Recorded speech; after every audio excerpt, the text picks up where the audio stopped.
கிருஷ்ணகிரி மாவட்டம் வேப்பனப்பள்ளி சட்டமன்ற தொகுதி அதிமுக வேட்பாளர் கே.பி. முனுசாமி தீவிர வாக்கு சேகரிப்பில் ஈடுபட்டு தொகுதி வளர்ச்சி தொடர்பான தனது திட்டங்களை விளக்கினார். அவருடன் நமது செய்தியாளர் திரிலோகச்சந்தர் நடத்திய கலந்துரையாடலை தற்பொழுது பார்க்கலாம். கிருஷ்ணகிரி மாவட்டம் வேப்பனப்பள்ளி சட்டமன்ற தொகுதியில் போட்டியிடும் அதிமுக துணை பொதுச் செயலாளர் கே.பி. முனுசாமி அவர்கள் கடந்த 10-15 நாட்களுக்கு மேலாக தொகுதி முழுவதும் சூறாவளி சுற்றுப்பயணம் மேற்கொண்டு மக்களை சந்தித்திருக்கிறார். அவர் வாக்கு சேகரிக்க சென்ற இடங்களில் மக்கள் என்ன கோரிக்கைகளை முன்வைத்திருக்கிறார்கள், இவர் மக்களுக்கு என்ன வாக்குறுதிகளை கொடுத்திருக்கிறார் என்று அவரிடமே கேட்டு தெரிந்து கொள்ளலாம். சார் வணக்கம். நீங்கள் தொகுதி முழுக்க சுற்றுப்பயணம் செஞ்சுருக்கீங்க, ஏற்கனவே இந்த தொகுதியோட சட்டமன்ற உறுப்பினராகவும் இருக்கீங்க, மீண்டும் இந்த தொகுதியில் போட்டிடுறீங்க. மக்களை சந்திக்கும் பொழுது மக்கள் என்ன கோரிக்கைகள்லாம் முன் வச்சிருக்காங்க? வேப்பனப்பள்ளி சட்டமன்ற தொகுதியை பொறுத்தவரையில் விவசாயம் நிறைந்த பகுதி. கிட்டத்தட்ட 70 விழுக்காடுகளுக்கு மேல் வேப்பனப்பள்ளி சட்டமன்ற தொகுதியில் வாழ்கின்ற மக்கள் விவசாயத்தையே நம்பிக்கொண்டிருக்கிறார்கள். அதுவும் குறிப்பாக இந்த பகுதி விவசாயம் என்பது காய்கறி உற்பத்தி செய்யக்கூடிய விவசாயம்.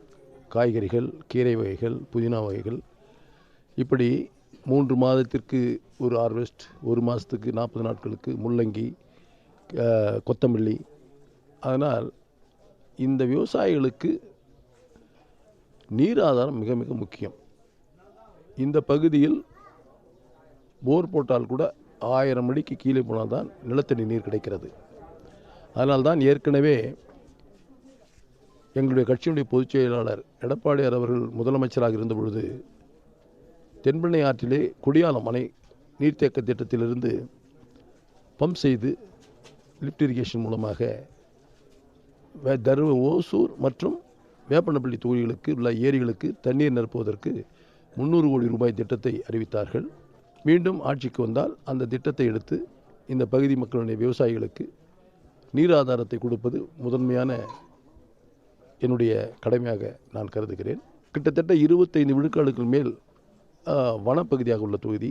இந்த பகுதியில் வனவிலங்குகள் நடமாட்டம் அதிகமாக இருக்கின்ற காரணத்தினால், குறிப்பாக யானை நடமாட்டம் இருக்கின்ற காரணத்தினால் பல கிராமங்களில் பாதுகாப்பற்ற சூழ்நிலை இருந்து கொண்டிருக்கிறது.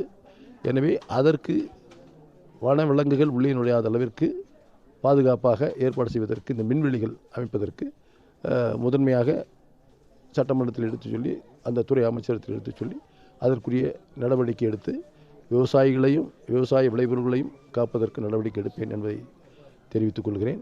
நிறைய இளைஞர்கள் இருக்கிறார்கள். அந்த இளைஞர்களுக்கு தேவையான நல்ல விளையாட்டு அரங்கங்கள் சரியாக நம்முடைய வேப்பனப்பள்ளி சட்டமன்ற தொகுதியில் இல்லை.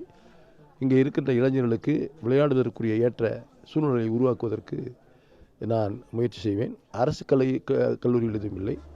ஆனால் வெற்றி பெற்று அனைத்து இந்திய அண்ணா திராவிட முன்னேற்ற கழகம் ஆட்சி அமைக்கின்ற பட்சத்தில் வேப்பனப்பள்ளி சட்டமன்ற தொகுதிக்கு விரைவாக ஒரு அரசு கலைக்கல்லூரி கொண்டு வருவதற்கும், நம்முடைய மாவட்டத்தில் சட்டக்கல்லூரியும் இல்லை, சட்டக்கல்லூரி கொண்டு வருவதற்கும் முழுமையாக முயற்சி எடுப்பேன் என்பதை தெரிவித்துக் கொள்கிறேன்.